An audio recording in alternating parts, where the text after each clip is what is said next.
Bonjour à vous, chers internautes. Bienvenue pour ce petit moment de méditation dans cette deuxième vague de pandémie. J'ai avec moi du dafalgon, mon thermomètre, ma tasse de tisane. Je ne suis pas malade, mais soyons prévoyants. Pas un jour ne passe sans que je ne reçoive une vidéo d'une personne travaillant au milieu hospitalier. Elle dit combien la situation est grave, car il n'y a presque plus de possibilités d'accueil dans les soins intensifs. Alors il m'est revenu à l'esprit la parabole dite du bon samaritain, que vous trouverez dans l'évangile de Luc au chapitre 10, depuis les versets 25 jusqu'à 37. C'est particulièrement la question du spécialiste de la loi qui me revient en mémoire. Et qui est mon prochain ?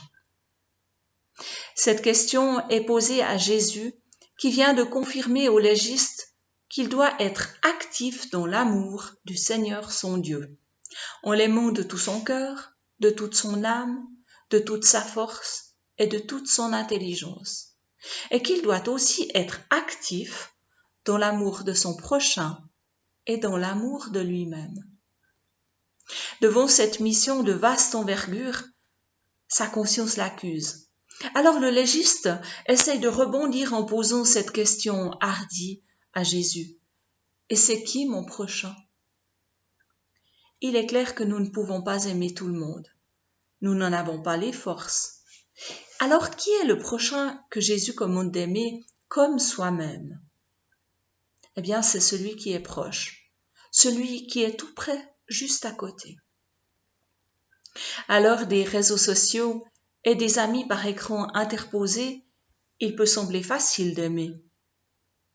Mais la pandémie du Covid-19 montre à quel point ce commandement divin, qui consiste à aimer Dieu, son prochain et soi-même, est difficile.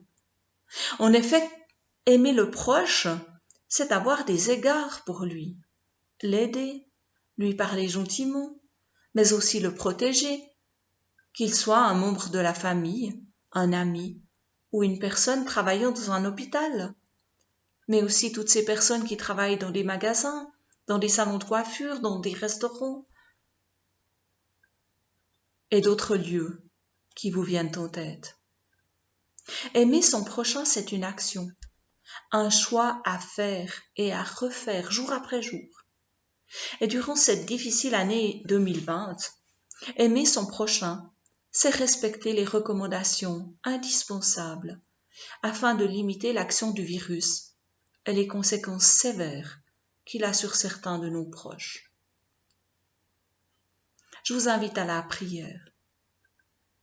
Ô notre Dieu, au moment où notre regard est attiré par un virus microscopique qui génère angoisse, défiance et panique en nous, tu es là, avec nous. Cherchons à élever notre regard vers toi. Le Père est le repère qui ne change pas au gré des circonstances. Merci pour ton amour sans limite de durée, sans limite de puissance. Un amour toujours à conquérir et à redonner. Viens au secours de notre manque de confiance. Amen.